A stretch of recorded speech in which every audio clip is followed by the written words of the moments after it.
सहनाववतु सहनौ भुनक्तु सह वीर्यङ्करवावहै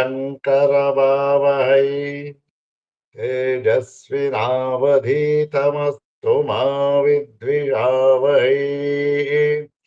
ॐ शान्ति शान्ति शान्ति।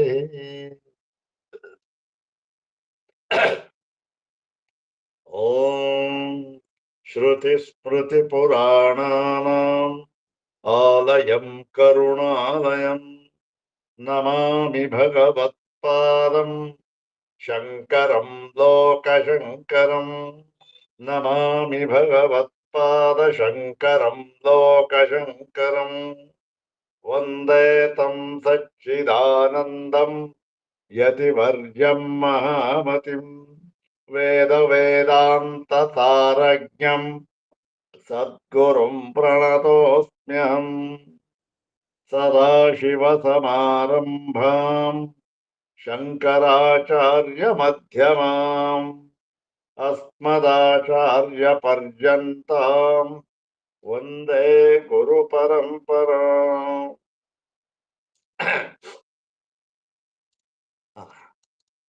अग्रे उपस्थितेभ्यः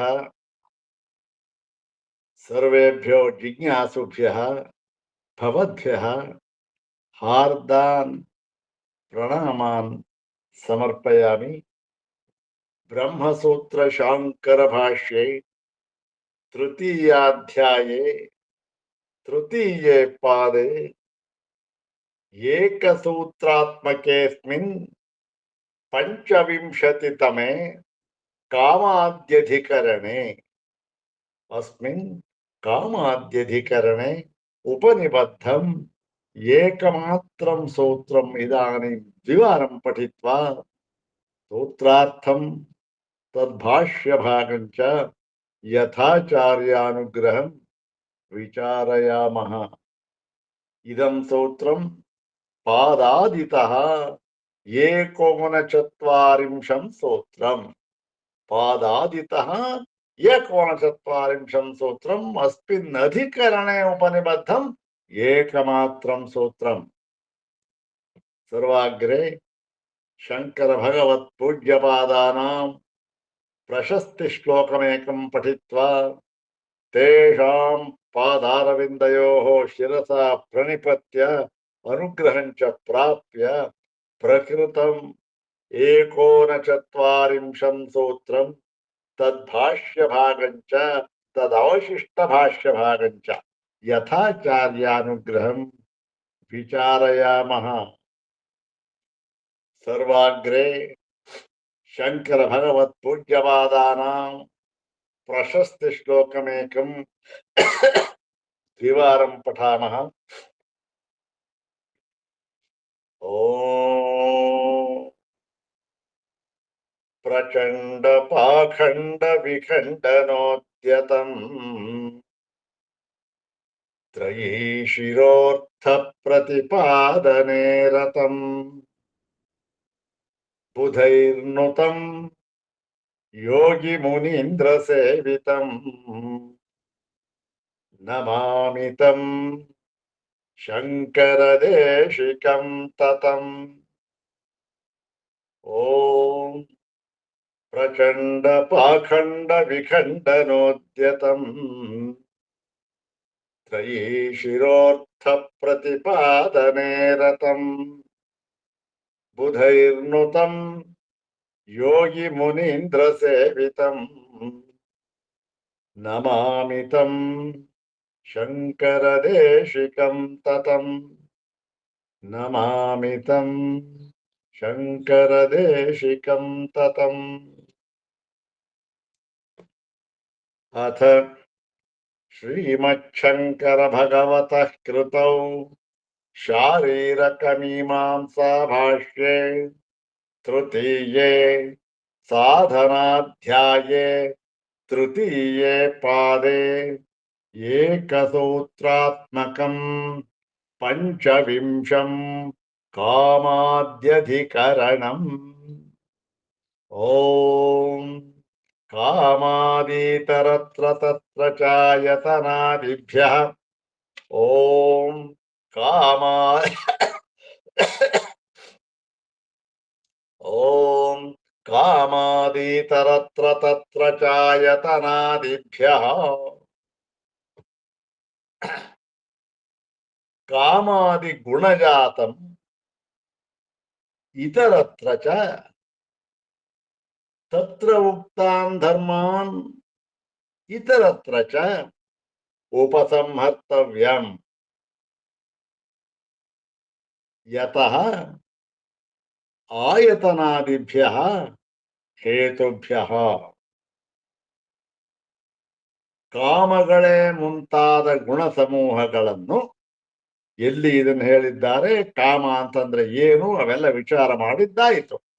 ಛಾಂದೋಗ್ಯದಲ್ಲಿ ಬರತಕ್ಕಂತಹ ಒಂದು ಮಾತು ಸತ್ಯ ಕಾಮ ಸತ್ಯ ಸಂಕಲ್ಪ ಅಂತಕ್ಕಂಥದ್ರಲ್ಲಿ ಬರತಕ್ಕಂತಹದ್ದು ಇದು.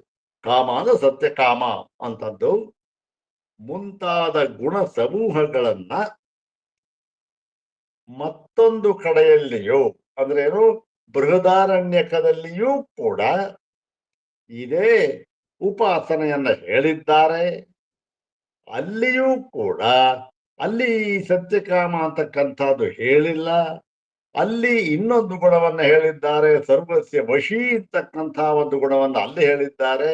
ಆದ್ದರಿಂದ ಈ ಸತ್ಯಕಾಮಾದಿ ಗುಣ ಸಮೂಹಗಳನ್ನ ಬೃಹದಾರಣ್ಯಕದಲ್ಲಿಯೂ ಮತ್ತೆ ಬೃಹದಾರಣ್ಯಕದಲ್ಲಿ ಹೇಳಿರತಕ್ಕಂತಹ ಸರ್ವ ವಶಿತ್ವಾದಿ ಗುಣಗಳನ್ನ ಇಲ್ಲಿ ಛಾಂದೋಗ್ಯದಲ್ಲಿಯೂ ಕೂಡ ಪರಸ್ಪರ ಉಪಸಂಹಾರ ಮಾಡಿಕೊಂಡು ತಿಳಿಯಬೇಕು ಅಂತ ಹೇಳಿದ್ರು. ಯಾತಕ್ ಸ್ವಾಮಿ, ಏನು ಕಾರಣ? ಇಲ್ಲಿ ಎಲ್ಲವೂ ಕೂಡ ನಮಗೆ ಮೇಲ್ನೋಟಕ್ಕೆ ಬೇರೆ ಬೇರೆಯಾಗಿ ಕಂಡು ಬಂದಿದ್ದರೂ ಕೂಡ ನೀವು ಹೀಗಂತ ಹೇಳ್ತಾ ಇದ್ದೀರಿ.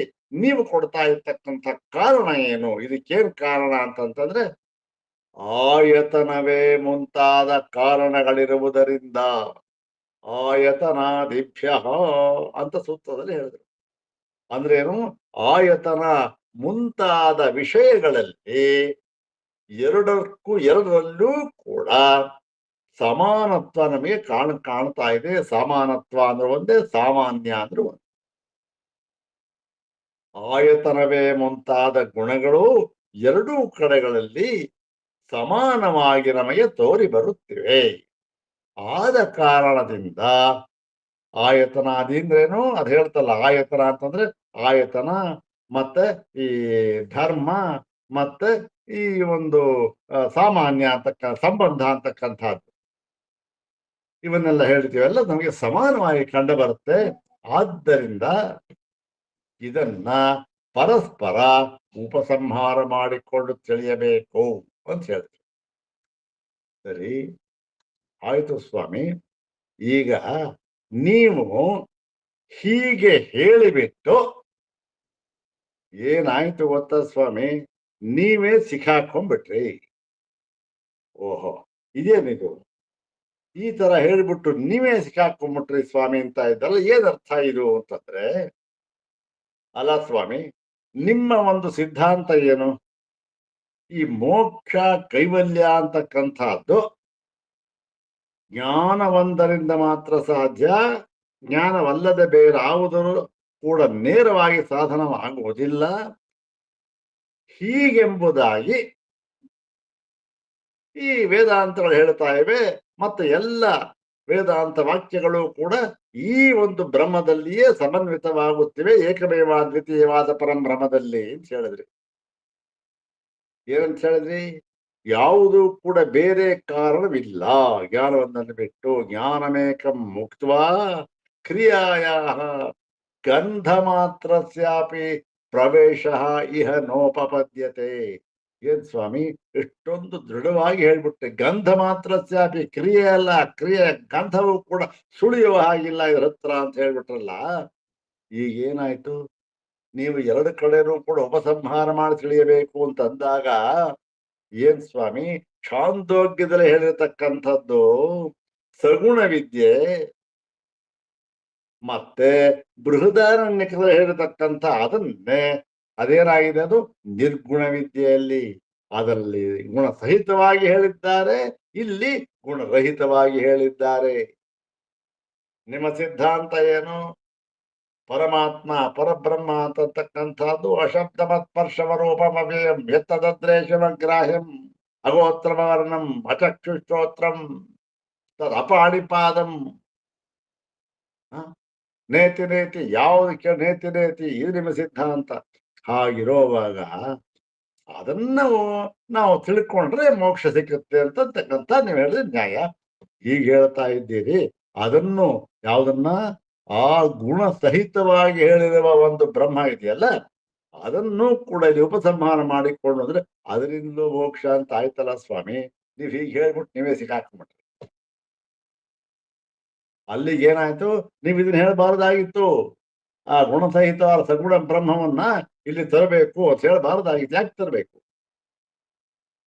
ನೀವು ಎರಡು ಕಡೆ ಉಪಸಂಹಾರ ಮಾಡ್ಕೊಳ್ಬೇಕು ಅಂದ್ಬಿಟ್ರೆ ಆಯ್ತು, ಬಿಡಿ. ಸಗುಣ ಪರಮಾತ್ಮನನ್ನ ಸಾಕಾರ ಅಂತ ಒಪ್ಕೊಳ್ಳಿ, ನಿರಾಕಾರ ಅಂತ ಒಪ್ಕೊಳ್ಳಿ. ಅದು ಬಿಟ್ಬಿಟ್ಟು ಬರೀ ನಿರಾಕಾರ ಹಾಗೆ ಹೀಗೆ ಅಂತೆಲ್ಲ ಹೇಳ್ಬಿಟ್ಟು ಇಲ್ಲಿ ಇದನ್ನ ಉಪಸಂಹಾರ ಮಾಡಿಕೊಳ್ಳಬೇಕು ಅಂದ್ಬಿಟ್ರೆ ನೀವೇ ನಿಮ್ಮ ಸಿದ್ಧಾಂತಕ್ಕೆ ಧಕ್ಕೆ ತಂದುಕೊಳ್ತಾ ಇದ್ದಿಲ್ಲ ಸ್ವಾಮಿ. ಹೇಗೆ ಇದು ಅಂತಂದ್ರೆ, ಇಲ್ಲಪ್ಪ, ನಾವು ಯಾವ ಕಾರಣಕ್ಕೂ ಕೂಡ ನಮ್ಮ ಸಿದ್ಧಾಂತದಲ್ಲಿ ಯಾವ ದೋಷ, ಎಳ್ಳಷ್ಟು ಸೂರ್ಯ ಮೊನೆಯಷ್ಟು ದೋಷವೂ ಕೂಡ ಇರುವುದಿಲ್ಲ. ಓಹೋ, ಏನ್ ಸ್ವಾಮಿ ಅದನ್ನು ಅಷ್ಟೊಂದು ದೃಢವಾಗಿ ಹೇಳ್ತಾ ಇದ್ದೀರಿ, ಇದನ್ನೂ ಕೂಡ ಇಷ್ಟೊಂದು ದೃಢವಾಗಿ ಹೇಳ್ತಾ ಇದ್ದೀರಿ, ಹೇಗೆ ಇದು? ಹೇಳುದಲ್ಲಪ್ಪ ಆಯತನಾದಿಭ್ಯ ಅಂತ. ಅದೇನು ಆಯತನ ಸಾಮಾನ್ಯೇಭ್ಯ ಅಂತ ಹೇಳಿದ್ರು.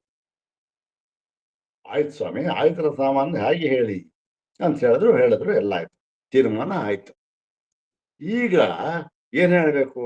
ಈ ಪೂರ್ವ ಪಕ್ಷಿ ಹೇಳಿದ ಪ್ರಶ್ನೆ ಸಂದೇಹ ಹಾಗಾಗ್ಬಿಟ್ರೆ ಈ ಗುಣಸಹಿತವಾದ ಬ್ರಹ್ಮವನ್ನು ಒಪ್ಕೊಂಡಾಗ ಆಯ್ತಲ್ಲ.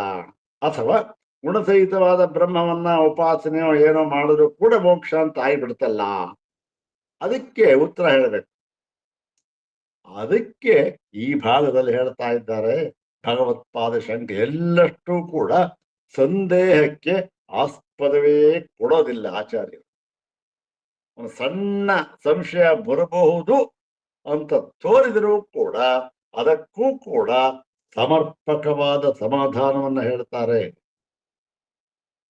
ನಾವು ಅದನ್ನ ಸಾವಧಾನವಾಗಿ ನೋಡ್ಬೇಕಷ್ಟೆ. ನೋಡದೆ ಎಲ್ಲೆಲ್ಲೋ ಏನೋ ಹೇಳ್ಬಿಟ್ಟು ನೋಡ್ರಿ ಶಂಕರಾಚಾರ್ಯ ಹೇಳ್ಬಿಟ್ಟಿದ್ದಾರೆ ಬರೀ ಸುಳ್ಳಂತೆ ಅದಂತೆ ಏನ ಅದೆಲ್ಲ ಬಾಯಿ ಬಡ್ಕೋ ಆತರ ಆಗ್ಬೇಕಷ್ಟೇ. ಇನ್ನೇ ಅದಕ್ಕೆಲ್ಲ ಏನು ಉತ್ತರ ಇಲ್ಲ. ಹೀಗೆ ಈಗೇನು ಹೇಳ್ಬೇಕು? ಇದೆರಡು ಇದರಲ್ಲಿ ವಿಶೇಷವನ್ನು ತೋರಿಸ್ಬೇಕು. ಹಾಗಾಗಿ ಈಗ ಏನ್ ಮಾಡ್ತೀವಿ, ಈ ಭಾಗದಲ್ಲಿ ನೋಡಪ್ಪ, ಈ ಸಗುಣ ವಿದ್ಯೆ ಅಂತ ಇದೆ, ನಿರ್ಗುಣ ವಿದ್ಯೆ ಅಂತ ಇದೆ. ಛಾಂದೋಗ್ಯದಲ್ಲಿ ಗುಣಸಹಿತವಾಗಿ ಹೇಳಿದ್ದಾರೆ, ಬೃಹದಾರಣ್ಯಕದಲ್ಲಿ ಗುಣರಹಿತವಾಗಿ ಹೇಳಿದ್ದಾರೆ. ಇವೆರಡನ್ನು ಕೂಡ ಉಪಸಂಹಾರ ಮಾಡಿಕೊಂಡು ತಿಳಿಯಬೇಕು ಅಂತ ನಾವು ಹೇಳಿದ್ವಿ, ಅದು ಸರಿ. ಆದರೆ ಇವೆರಡಕ್ಕೂ ಕೂಡ ಒಂದು ವಿಶೇಷ ಇದೆ. ಓಹೋ, ವಿಶೇಷ ಇದೆ ಅಂತಂದ್ರೆ ಮುಗಿದೋಯ್ತು. ಅದು ವಿಶೇಷ, ಅದೇ ಬೇರೆ ಇದೇ ಬೇರೆ. ವ್ಯವಸ್ಥೆ ಹಿಂದೆ ಹೇಳಿದ್ರ ವ್ಯವಸ್ಥೆ ಅಂತ, ವ್ಯವಸ್ಥೆಯಿಂದ ತಿಳಿಯಬೇಕು ಅಷ್ಟೆ. ವ್ಯವಸ್ಥಾರೋಪಣೆಯಿಂದ ತಿಳಿಯಬೇಕು. ಏನದು ವಿಶೇಷ ಅಂತಕ್ಕಂಥದ್ದು ಇಲ್ಲಿ ಹೇಳ್ತಾ ಇದ್ದಾರೆ. ಯಾಕೆ? ಪೂರ್ವಪಕ್ಷ ಹೇಳದ್ನಲ್ಲ, ಏನ್ ಸ್ವಾಮಿ ನೀವ್ ಏನಾದ್ರು ಒಪ್ಕೊಂಡ್ಬಿಟ್ರಿ, ಈಗ ನೀವೇ ಒಪ್ಕೊಂಡಾಗಾಯ್ತಲ್ಲ. ಯಾವುದರಿಂದ? ಸಗುಣ ನಿರ್ಗುಣ ಎರಡನ್ನೂ ಕೂಡ. ಅಲ್ಲಿಗೆ ಏನಾಯ್ತು? ಅಲ್ಲಿಗೆ ನಿಮ್ಮ ಅದ್ವೈತ ಅಂತ ಅನ್ನೋದೆಲ್ಲಿ ಬಂತು ಅಂತ ಹೇಳಿದ್ನಲ್ಲ. ಅದಕ್ಕೆ ಈಗ ಈ ಒಂದು ಸಮಾಧಾನವನ್ನ ಹೇಳ್ತಾ ಇದ್ದಾರೆ. ನೋಡೋಣ. ನೋಡಿ, ಮೊಟ್ಟ ಮೊದಲಿಗೆ ಶುರು ಮಾಡ್ತಾ ಇದ್ದಾರೆ. ವಾಕ್ಯ ನೋಡಿ ಹೇಗೆ, ಅಯಂತು ಅತ್ರ ವಿದ್ಯತೆ ವಿಶೇಷ. ನೋಡಿ, ನಾವು ಹೇಳಿದ್ವಿ, ಹೌದು, ಎರಡನ್ನೂ ಕೂಡ ಒಂದರಲ್ಲಿ ಒಂದು ಉಪಸಂಹಾರ ಮಾಡಿ ತಿಳಿಯಬೇಕು ಅಂತ ಹೇಳ್ಬಿಟ್ವಿ. ಆದರೆ ಒಂದು ವಿಶೇಷನೂ ಕೂಡ ಇದರಲ್ಲಿ ಇದೆ. ಏನು ಅಂತ ಹೇಳಿದ್ರೆ, ಸಗುಣಾ ಹಿ ಬ್ರಹ್ಮವಿದ್ಯಾ ಛಾಂದೋಗ್ಯೆ ಉಪದಿಶ್ಯತೆ ಅಥ ಯೈಹ ಆತ್ಮಾನಮನುವಿದ್ಯ ವ್ರಜಂತಿ ಏತಾಂಶ ಸತ್ಯಾನ್ ಕಾಮಾನ್ ಅಂತ ವಾಕ್ಯ ಇದೆ. ಛಾಂದೋಗ್ಯ ನೋಡಿದ್ರೆ ಅದರಲ್ಲೇ ಮುಂದೆ ಬಂದಿರತಕ್ಕಂಥದ್ದು. ಎಲ್ಲಿ ಆ ಒಂದು ಇಂದ್ರ ವಿರೋಚನರ ಒಂದು ಆಖ್ಯಾಯಿಕೆ ಇದೆಯಲ್ಲ, ಅದಕ್ಕೆ ಪೂರ್ವಭಾವಿಯಾಗಿ ಬಂದಿರತಕ್ಕಂಥದ್ದು. ಅಲ್ಲಿ ಏನ್ ಸಂದರ್ಭ ಅಂದ್ರೆ ಪೂರ್ವಭಾವಿಯಾಗಿ ಏನಾಗುತ್ತೆ ನೋಡಿ, ಈ ಬ್ರಹ್ಮ ಅಂತ ಬ್ರಹ್ಮದ ಸ್ವರೂಪವನ್ನ ನಿರ್ಧಾರ ಮಾಡಿ, ನೋಡಿ ಈ ಬ್ರಹ್ಮ ಸ್ವರೂಪ ಹೀಗಿದೆ ಅಂತ ಹೇಳಿ, ಇದಕ್ಕೆ ಈ ಫಲ ಹೀಗಿದೆ ಅಂತ ಹೇಳಿ ಆ ಫಲವನ್ನೆಲ್ಲ ನಿರ್ಧಾರ ಮಾಡಿದ ಮೇಲೆ ಏನಾಯ್ತು, ಆ ಫಲ ಓಹೋ ಇಂತಹ ಫಲವಂತೆ ಬ್ರಹ್ಮಜ್ಞಾನಕ್ಕೆ ಅಂತ ಗುರುಗಳು ಹೇಳಿದ್ರು. ಅದು ಎಲ್ಲರಿಗೂ ಗೊತ್ತಾಯ್ತು. ಗೊತ್ತಾದ ಮೇಲೆ ಏನಾಯ್ತು, ಇವರಿಗೂ ಗೊತ್ತಾಗೋಯ್ತು, ಇಂದ್ರ ವಿರೋಚನಿಗೆ. ಓಹೋ ನಾವೇ ಶ್ರೇಷ್ಠ, ನಾವೇ ಉತ್ತಮ ಸರ್ವೋತ್ತಮ ಅಂತ ತಿಳ್ಕೊಂಡ್ಬಿಟ್ಟಿದ್ವಿ. ಈಗೇನೋ ಇನ್ನೊಂದು ತತ್ವ ಇದೆಯಂತೆ, ಅದನ್ನ ತಿಳ್ಕೊಂಡ್ರೆ ಓಹೋ ಇಡೀ ಲೋಕವನ್ನೇ ಜಯಿಸ್ತಂತ ಆಗ್ಬಿಡುತ್ತೆ. ಇಡೀ ಲೋಕ ನಾನ್ ಲೋಕಕ್ಕೆಲ್ಲ ಒಡೆಯರಾಗ್ಬಿಡ್ತೇನೆ, ಹಾಗೆ ಹೇಗೆ ಅಂತ ಮಾಡ್ಕೊಂಡು ಅರ್ಥ ಮಾಡ್ಕೊಂಡ್ರು. ಓಹೋ ಇದು ಇನ್ನೊಂದಿದೆ ಅಂತ ಹೇಳ್ಬಿಟ್ಟು ಇಬ್ರು ಹೊರಟ್ರು ಬೇರೆ ಬೇರೆಯಾಗಿ. ಒಬ್ರಿಗೊಬ್ರು ಗೊತ್ತಿಲ್ಲ. ಓಹೋ ಅವನು ಗೊತ್ತಾದ ಇದಾಗ ಮಾತ್ಕೊಂಡ್ಬಿಡೋಣ, ಅವನು ಗೊತ್ತಾಗಿ ಇಬ್ರು ಕೂಡ ಬೇರೆ ಬೇರೆಯಾಗಿ ಹೊರಟು. ಅದು ಬೇರೆ ಕಥೆ. ಅದು ಯಾಕೆ ಅಂದ್ರೆ ಅದಕ್ಕೆ ಪೂರ್ವಭಾವಿಯಾಗಿ ಈ ಬ್ರಹ್ಮತತ್ವದ ನಿರ್ಧಾರಣೆಯನ್ನು ಮಾಡುವುದಕ್ಕೋಸ್ಕರ ಬಂದಿರತಕ್ಕಂಥದ್ದು. ಅಲ್ಲಿ ಬಂದಿರತಕ್ಕಂಥ ಸಂದರ್ಭ ಇದು. ಯಾವುದು ಇದು? ಇಲ್ಲಿ ನೋಡಿ ಏನ್ ಹೇಳಿದ್ದಾರೆ, ಅಥ ಇನ್ನು ಇಹ ಆತ್ಮಾನ ಮನೋವಿದ್ಯೆ ವ್ರಜಂತಿ, ಇಹ ಆತ್ಮಾನ ಮನೋವಿದ್ಯೆ ವ್ರಜಂತಿ, ಯಾರು ಇಲ್ಲಿ ಈ ಆತ್ಮನನ್ನ ಅನುಸರಿಸಿ ವ್ರಜಂತಿ ಹೋಗುತ್ತಾರೆಯೋ ಅಂತ ಹೇಳ್ಬಿಟ್ಟು ಅಷ್ಟಕ್ಕೆ ಬಿಡಲಿಲ್ಲ. ಮತ್ತೆ ವ್ರಜಂತಿ ಚ ಮತ್ತು ಸತ್ಯಾನ್ ಕಾಮ, ಇವನು ಸತ್ಯ ಕಾಮವೇ ಮುಂತಾದಿಲ್ಲ ಅದನ್ನೂ ಜೊತೆಲೆ ಹೇಳ್ಬಿಟ್ರು. ಈ ಒಂದು ಆತ್ಮಾನಂ ಮನವಿದ್ಯಾ ಅಂತ ಅನ್ನೋದ್ರ ಜೊತೆಗೆ, ಆತ್ಮಾನಂ ಅನ್ನೋದ್ರ ಜೊತೆಗೆ ಸತ್ಯಾನ್ ಕಾಮ ಅಂತ ಅನ್ನೋದನ್ನು ಹೇಳ್ಬಿಟ್ರು. ಎಲ್ಲಿ? ಛಾಂದೋಗ್ಯದಲ್ಲಿ. ನೋಡಪ್ಪ, ಜ್ಞಾಪಕ ಇಟ್ಕೋ, ಇಲ್ಲಿ ಆತ್ಮಾನಂ ಅನ್ನುವ ಜೊತೆಯಲ್ಲಿ ಇವನು ಸತ್ಯ ಕಾಮ ಅಂತಕ್ಕಂಥದ್ದನ್ನು ಹೇಳ್ಬಿಟ್ರು ಗುಣವನ್ನ. ಇತಿ ಆತ್ಮವತ್ ಕಾಮಾನಾಮಪಿ ವೇದ್ಯತ್ವ ಶ್ರವಣ, ಹೀಗೆ ಆತ್ಮವತ್ ಆತ್ಮನನ್ನು ತಿಳಿದುಕೊಳ್ಳಬೇಕು ಎಂದು ಹೇಳುವಂತೆ ಏನನ್ನು ಹೇಳಿದ್ರು, ಕಾಮಾನಾಮಪಿ ವೇದ್ಯತ್ವ, ಸತ್ಯ ಕಾಮವೇ ಮುಂತಾದ ಗುಣಗಳನ್ನೂ ಕೂಡ ತಿಳಿದುಕೊಳ್ಳಬೇಕು ಎಂಬುದಾಗಿ ಛಾಂದೋಗ್ಯದಲ್ಲಿ ಹೇಳಿದ್ದಾರೆ. ಬರೀ ನಿರ್ಗುಣವಾದ ಪರಬ್ರಹ್ಮ ಒಂದೇ ಅಲ್ಲ, ಕಾಮ, ಸತ್ಯ ಕಾಮ ಅಂದ್ರೇನು, ಸಗುಣ ಅವನ ಗುಣಗಳನ್ನೂ ಕೂಡ ತಿಳಿದುಕೊಳ್ಳಬೇಕು ಎಂಬುದಾಗಿ ಇಲ್ಲಿ ಹೇಳಿದ್ದಾರೆ. ಎಲ್ಲಿ? ಛಾಂದೋಗ್ಯದಲ್ಲಿ. ಮತ್ತೆ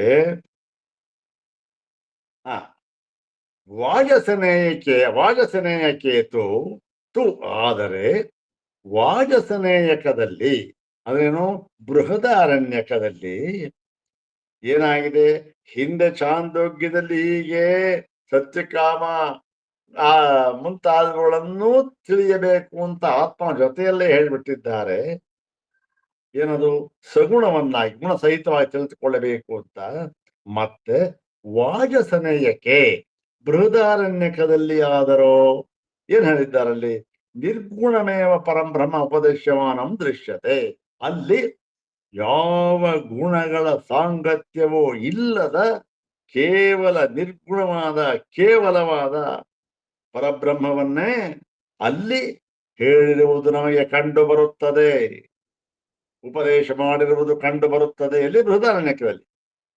ಯಾವ ಸತ್ಯಕಾಮನೂ ಇಲ್ಲ, ಸತ್ಯಘಾತನೂ ಇಲ್ಲ, ವಿಜಿಗಿತ್ಸಾನೂ ಇಲ್ಲ, ಅಪಿಪಾಸ ಇಲ್ಲ, ಯಾವುದಿಲ್ಲ. ಮತ್ತೆ ಇಲ್ಲಿ ಬುದ್ಧಿವಂತರೆ ಹೇಗೆ ಎಲ್ಲಿ ಸ್ವಾಮಿ ಅಂದ್ರೆ ಅತ ಊರ್ಧ್ವ ವಿಮೋಕ್ಷಾಯ ಬ್ರೂಹಿ ಅಂದ್ರೆ ಪ್ರತಿಯೊಂದು ಪರ್ಯಾಯದಲ್ಲಿಯೂ ಕೂಡ ಯಾಜ್ಞವಲ್ಕ್ಯರಿಗೆ ಏನನ್ನ ಕೇಳ್ತಾರೆ ಅಂದ್ರೆ ಅತ ಊರ್ಧ್ವಂ ವಿಮೋಕ್ಷಾಯ ಬ್ರೂಹಿ, ಅದಕ್ಕಿಂತ ಮಿಗಿಲಾಗಿ ಬೇರೆಯಾಗಿ ವಿಮೋಕ್ಷಾಯ ಅಂದ್ರೆ ಎಲ್ಲ ಸಂಸಾರದಿಂದ ಬಿಡುಗಡೆಗಾಗಿ ಏನು ಮಾಡಬೇಕೋ ಅದನ್ನ ಹೇಳಿ ಅಂತ ಪ್ರತಿಯೊಂದು ಪರ್ಯಾಯದಲ್ಲೂ ಹೇಳಿದ್ದಾರೆ.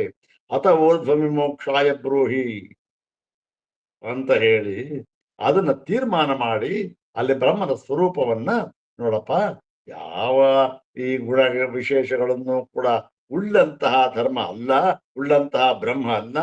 ಮತ್ತೆ ಈ ಪುರುಷ ಹೇಗಿದ್ದಾನೆ ಗೊತ್ತೇ, ಅಸಂಗೋಹ್ಯಯಂ ಪುರುಷ, ಇವನು ಅಯಂ ಪುರುಷ ಅಸಂಗ, ಇವನು ಯಾವ ಅಸಂಗ ಅಂದ್ರೆ ಯಾವ ಈ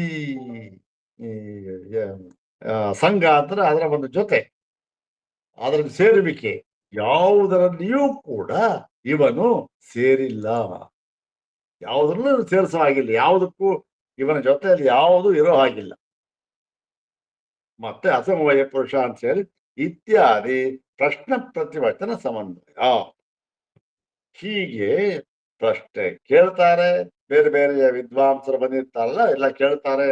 ಅವು ಮತ್ತೆ ಯಾಜ್ಞವಲ್ಕ್ಯರು ಪ್ರತಿಯೊಂದಕ್ಕೂ ಉತ್ತರ ಹೇಳ್ತಾರೆ. ಪ್ರತಿಯೊಂದು ಸಂದರ್ಭದಲ್ಲಿಯೂ ಕೂಡ ಈ ವಾಕ್ಯ ಇದೆಯಲ್ಲ, ಅತ ಊರ್ಧ್ವಂ ವಿಮೋಕ್ಷಾಯ ಬ್ರೂಹಿ, ಅತ ಊರ್ಧ್ವಂ ವಿಮೋಕ್ಷಾಯ ಬ್ರೂಹಿ ಅಂತಕ್ಕಂಥದ್ದನ್ನು ಕೇಳಿ ಆಯ್ತು. ಅದರಿಂದ ಮುಂದೆ ಕೇಳಿ ವಿಮೋಕ್ಷಕ್ಕೆ ಅಂತ ಕಳೆಯ ಅಸಂಗೋಹ್ಯಂ ಪುರುಷ ಅಂತ ಹೇಳಿ ಇದು ನಿರ್ಗುಣ ಅಂತ. ಮತ್ತು ಅಷ್ಟು ಹೇಳಿದಾಗ ಪೂರ್ವ ಪಕ್ಷಿ ಏನ್ ಮಾಡ್ಬಿಟ್ಟ, ಎದ್ದ. ನೋಡಿ ಹೇಗೆ ಅಲ್ಲಿ ವಾದ ಮಾಡ್ತಾ ಇದ್ದಾರೆ. ಅಲ್ಲಿ ಹೇಳಿದ ನಂತರ ಅಲ್ಲಿ ಏನು ಸ್ವಾಮಿ, ನೀವು ಬೃಹದಾರಣ್ಯಕದಲ್ಲಿ ನೋಡಿ ಅಸಂಗೋಕ್ಷಯಂ ಪುರುಷ ಅಂತ ಹೇಳಿ ಏನು ಅತ ಊರ್ಧ್ವಂ ವಿಮೋಕ್ಷಾಯ ಬ್ರೂಹಿ ಅಂತ ಹೇಳಿಬಿಟ್ಟಿದ್ದಾರೆ. ಎಲ್ಲ ಗುಣಗಳನ್ನು ನಿರಾಕರಣೆ ಮಾಡಿ, ಯಾವ ಗುಣನೂ ಹೇಳಿಲ್ಲ ಅಲ್ಲಿ. ಛಾಂದೋಗ್ಯದಲ್ಲಿ ಹೇಳಿದ್ದಾರೆ ಸತ್ಯಕಾಮಾದಿಗಳನ್ನ, ಇಲ್ಲಿ ಹೇಳಿಲ್ಲ ಅಂತ ಹೇಳ್ಬಿಟ್ರಲ್ಲ ಸ್ವಾಮಿ, ಇದು ಸರಿಯಲ್ಲ. ಅಯ್ಯೋ, ಉಪನಿಷತ್ ವಾಕ್ಯ ಹೇಳಿ ಅದೇ ಸರಿ ಇಲ್ಲ ಅಂತ ಇದ್ದಾನಲ್ಲ ಈ ಪೂರ್ವ ಪಕ್ಷಿ. ಅಂದ್ರೆ ಏನಪ್ಪ ನೀ ಹೇಳ್ತಾ ಇರ್ತಕ್ಕ? ಹೌದು ಸ್ವಾಮಿ, ಸರಿಯಲ್ಲ. ಯಾತಕ್ಕಪ್ಪ? ನೋಡಿ, ನೀವು ನಿಮಗೆ ಬೇಕಾದದ್ದನ್ನ ಮಾತ್ರ ತೆಗೆದುಕೊಂಡು ಮಂತ್ರಕ್ಕೆ ಅರ್ಥ ಮಾಡುವಾಗ ನೀವೇನ್ ಮಾಡಿದ್ರಿ, ನಿಮಗೆ ಯಾವುದು ಬೇಕೋ, ನಿಮಗೆ ಯಾವುದು ಅನುಕೂಲವಾಗಿದೆಯೋ ಅದನ್ನು ಮಾತ್ರ ತಗೊಂಡ್ರಿ, ಪ್ರತಿಕೂಲವಾದದ್ದನ್ನ ಬಿಟ್ರಿ. ಇದೆಲ್ಲ ಅರ್ಥ ಮಾಡತಕ್ಕಂತಹ ರೀತಿ. ಏನೋ ದೊಡ್ಡದಾಗಿ ಹೇಳ್ಬಿಟ್ಟು ಹಾಕೋರ್ಬೇಕು. ಯಾಕಪ್ಪ ಅಂಥದ್ದೇನಾಯ್ತು?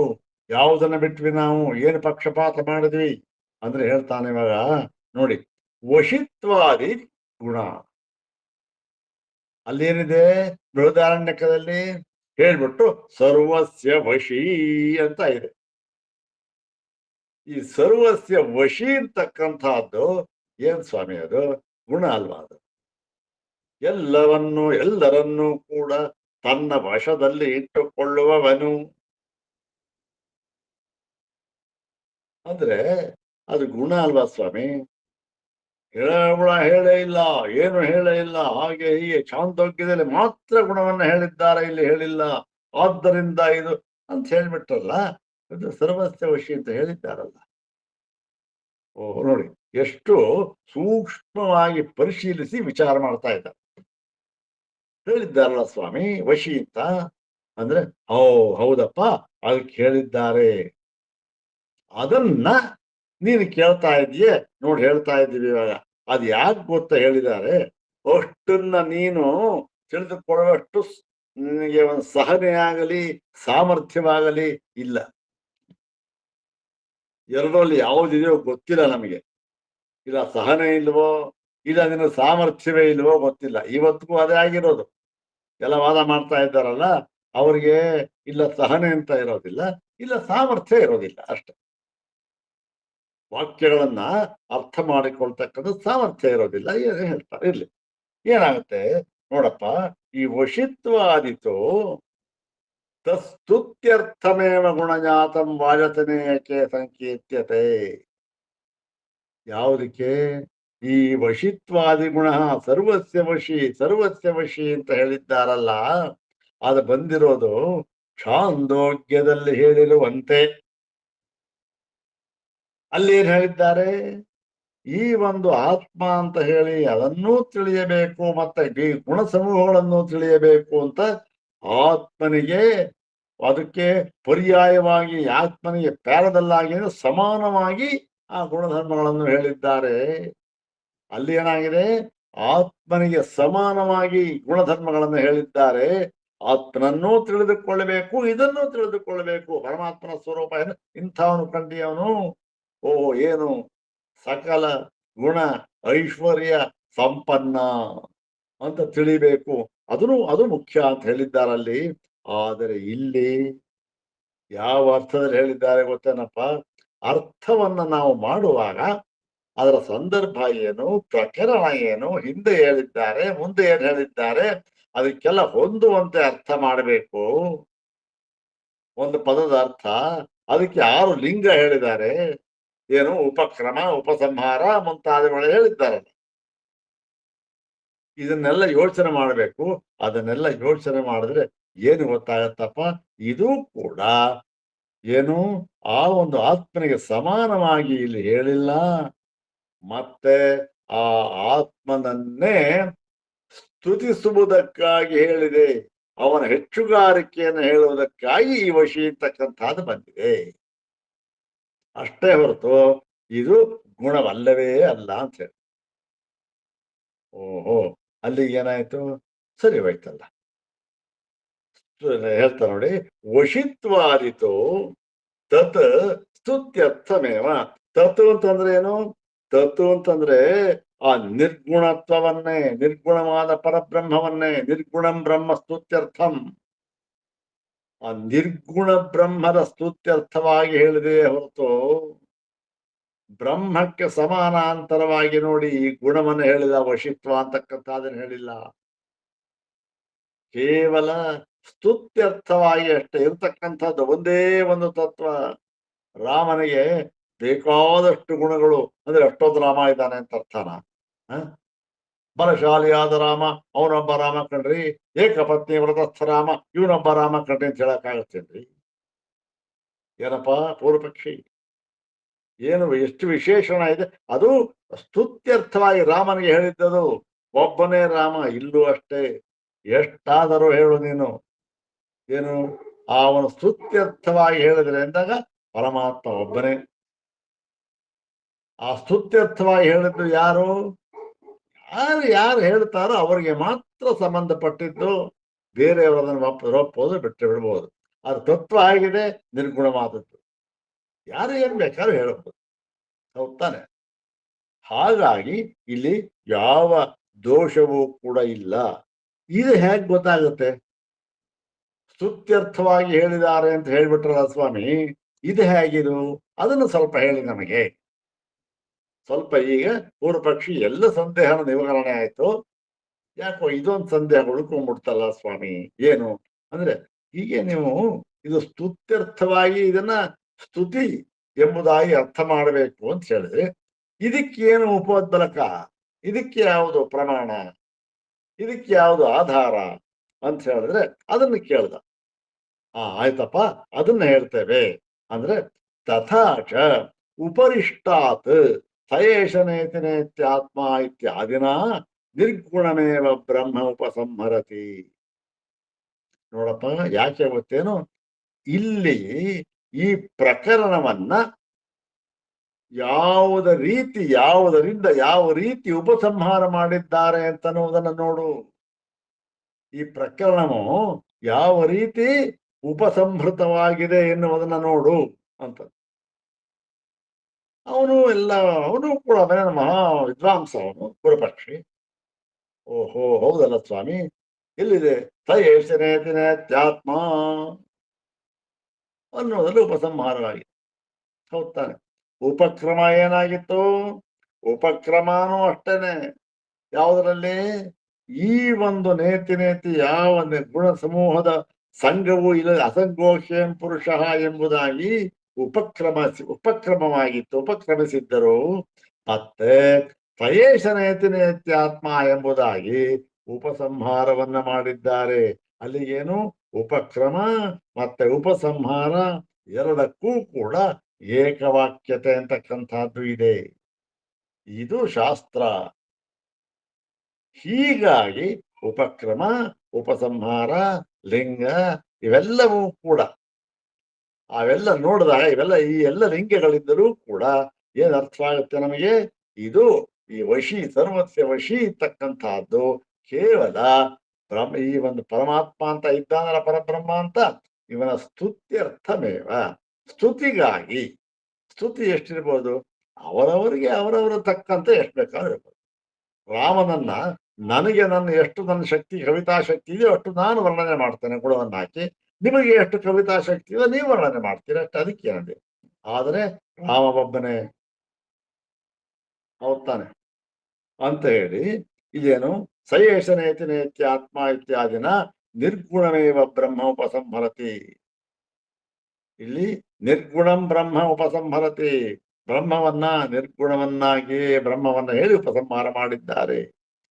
ಮತ್ತು ಗುಣಮತಸ್ತು ಬ್ರಹ್ಮಣ ಏಕತ್ವಾತ್ ವಿಭೂತಿ ಪ್ರದರ್ಶನಾಯ ಅಯಂ ಗುಣೋಪಸಂಹಾರ ಸೂತ್ರಿತಃ ನ ಉಪಾಸನಾಯ ಇತಿ ದ್ರಷ್ಟವ್ಯಂ.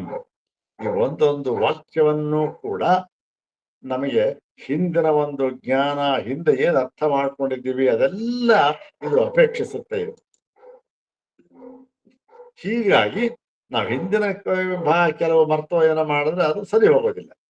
ಇಲ್ಲಿ ನೋಡಿ, ಈ ವಾಕ್ಯ ಏನ್ ಜ್ಞಾಪಕ ಮಾಡ್ಕೋಬೇಕು ಹೇಳ್ತೇನೆ, ನೋಡೋಣ. ಹೀಗೆ ನಿರ್ಗುಣ ಬ್ರಹ್ಮದಲ್ಲಿ ಉಪಸಂಹಾರವಾಗಿದೆ ಅಂತಾಯ್ತು. ಈಗ ಗುಣವತಸ್ತು ಬ್ರಹ್ಮಣ, ಈ ಗುಣವನ್ನ ಉಳ್ಳ ಬ್ರಹ್ಮವನ್ನ ಹೇಳಿದ್ದಾರಲ್ಲ, ಅದನ್ನ ಯಾವ ರೀತಿ ಅರ್ಥ ಮಾಡ್ಕೊಳ್ಬೇಕು ಅಂದ್ರೆ ಇಷ್ಟೇಪ, ಅದೇನು ದೊಡ್ಡ ವಿಷಯವಲ್ಲ.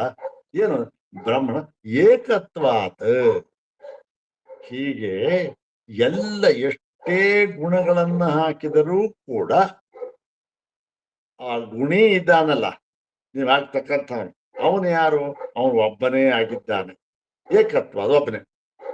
ಆದ್ದರಿಂದ ಇದೆಲ್ಲವೂ ಕೂಡ, ಈ ಎಲ್ಲ ಗುಣ ಸಮೂಹಗಳು ಕೂಡ ಏನಾಗಿದೆ?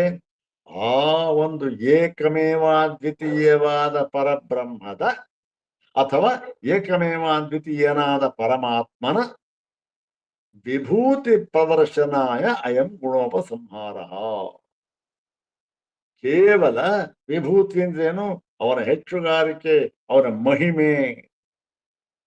ಮಹಿಮೆಯನ್ನ ಪ್ರದರ್ಶನ ಮಾಡುವುದಕ್ಕೋಸ್ಕರ ಬೇಕಾದಷ್ಟು ಗುಣಗಳು ರಾಮನಿಗೆ. ಹೌದ್ ತಾನೆ? ರಾಮಾಯಣದಲ್ಲಿ ಉದ್ದಕ್ಕೂ ಪಟ್ಟಿ ಹಾಕ್ಬಿಟ್ಟಿದ್ದಾರೆ ವಾಲ್ಮೀಕಿ. ಅಲ್ಲಿ ಹೀಗೆ ಮಹಿಮ, ಅವನ ಹೆಚ್ಚುಗಾರಿಕೆ, ಮಹಿಮೆಯನ್ನ ಪ್ರದರ್ಶನ ಮಾಡುವುದಕ್ಕೋಸ್ಕರ ಈ ಗುಣವನ್ನು ಉಪಸಂಹಾರ ಮಾಡಿ ತಿಳಿಯಬೇಕು. ಈ ಗುಣೋಪಸಂಹಾರ ಸೂತ್ರ ಹೇಳಿದ್ದ, ಸೂತ್ರಿತ ಸೂತ್ರದಲ್ಲಿ ಇದನ್ನು ಹೇಳಿದ್ದಾರಲ್ಲ, ಇದಕ್ಕೋಸ್ಕರ ಅಷ್ಟೇ ಹೊರತು ನ ಉಪಾಸನಾಯ ಇತಿ ದ್ರಷ್ಟವ್ಯಂ. ಅಷ್ಟೇ ಹೊರತು ಇದು ಉಪಾಸನೆಗಲ್ಲ. ಯಾವುದು? ಛಾಂದೋಗ್ಯದ ಹೇಳಿರತಕ್ಕಂತಹ ಈ ಬ್ರಹ್ಮ ಇದೆಯಲ್ಲ, ಅದು ಆ ಸತ್ಯಕಾಮಾದಿ ಗುಣ ಇರ್ತಕ್ಕಂಥದ್ದು. ಅದನ್ನ ಬೇಕಾದ್ರೆ ಉಪಾಸನೆಗೋಸ್ಕರ ಹೇಳಿದೆ ಅಂದ್ರೆ ಒಪ್ಕೊಳ್ಬಹುದು. ಆದ್ರೆ ಇಲ್ಲಿ ಈ ಉಪಸಂಹಾರಕ್ಕಾಗಿ ಹೇಳಿದ್ದಲ್ಲ ಇಲ್ಲಿ. ಹೀಗಾಗಿ ಎರಡೂ ಕೂಡ ನಾವು ಉಪಸಂಹಾರ ಮಾಡಿಕೊಂಡು ತಿಳಿಯಬಹುದು ಅಂತಂದ್ರೂ ಕೂಡ ಏನಾಗಿದೆ? ವಿಶೇಷ ಹೇಳಿದಾಯಿತು. ಒಂದು ವೇದ್ಯವಾದ ಪರಬ್ರಹ್ಮ, ಇನ್ನೊಂದು ಜ್ಞೇಯವಾದ ಪರಬ್ರಹ್ಮ. ದ್ವಿರೂಪಂ ಹಿ ಬ್ರಹ್ಮ ಅವಗಮ್ಯತೆ ನಾಮರೂಪೋಪಾಧಿ ವಿಶಿಷ್ಟಂ ಬ್ರಹ್ಮ ಮತ್ತೆ ಸರ್ವೋಪಾಧಿ ವಿವರ್ಜಿತಂ ಬ್ರಹ್ಮ ಇತಿ. ಬ್ರಹ್ಮವನ್ನ ಎರಡು ವಿಧವಾಗಿ ತಿಳಿಸಿಕೊಟ್ಟಿದ್ದಾರೆ ಶಾಸ್ತ್ರಗಳಲ್ಲಿ. ಏನು? ಎಲ್ಲ ಉಪಾಧಿಗಳಿಂದಲೂ ಅಂದ್ರೆ ಗುಣಗಳಿಂದಲೂ ಧರ್ಮಗಳಿಂದಲೂ ಕೂಡಿಕೊಂಡಿರತಕ್ಕಂತಹ ಬ್ರಹ್ಮ ಒಂದು, ಮತ್ತೆ ಯಾವ ಗುಣಧರ್ಮವೂ ಇಲ್ಲದ ಕೇವಲವಾಗಿರತಕ್ಕಂತಹ ಬ್ರಹ್ಮ ಇನ್ನೊಂದು ಅಂತ ಹೇಳಿ ಎಲ್ಲಿ ಆನಂದಮಯೋಭ್ಯಾಸಾತ್ ಅಂತ ಸೂತ್ರ ಮೊಟ್ಟ ಮೊದಲ ಬಂದಿತ್ತು. ಅದರಲ್ಲಿ ಹೇಳಿ ಮತ್ತೆ ಅದು ನಿರ್ಧಾರ ಏನ್ ಮಾಡಿದ್ದಾರೆ, ಹೀಗೆ ಹೇಳಿದ್ದರೂ ಕೂಡ ಏನು ಎರಡು ಒಂದೇ ಬ್ರಹ್ಮ ಅದನ್ನು ಎರಡು ರೂಪದಿಂದ ಹೇಳಿದ್ದರೂ ಕೂಡ ಏನು ಅರೂಪವದೇವ ಹಿ ತತ್ಪ್ರಧಾನತ್ವಾತ್. ಬ್ರಹ್ಮವು ಯಾವ ರೂಪ ಗುಣ ಧರ್ಮಗಳು ಇಲ್ಲದೆ ಇರತಕ್ಕಂತ ಏಕಮೇವಾದ್ವಿತೀಯವಾದದ್ದು ಎಂಬುದನ್ನೇ ಪ್ರಧಾನವಾಗಿ ಹೇಳಿದೆ.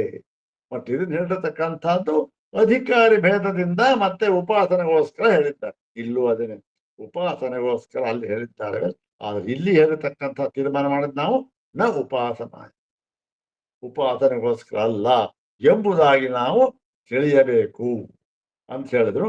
ಅಲ್ಲಿಗೆ ಈ ಒಂದು ಈ ವಿಶೇಷವನ್ನು ಹೇಳಿ ತಾವು ಹಿಂದೆ ಹೇಳಿದ್ರಲ್ಲ, ಜ್ಞಾನಾದೇವತು ಕೈವಲ್ಯಂ ಜ್ಞಾನಮೇಕ ಮುಕ್ತ ಕ್ರಿಯಾಯ ಗಂಧ ಮಾತ್ರಸ್ಯಾಪೇನು ಪ್ರವೇಶ ಏನೋಪಪದ್ಯತೆ ಎಂಬುದಾಗಿ ಅದನ್ನ ಸಿದ್ಧ ಮಾಡಿ ತೋರಿಸ್ತಾ ಇದ್ದಾರೆ.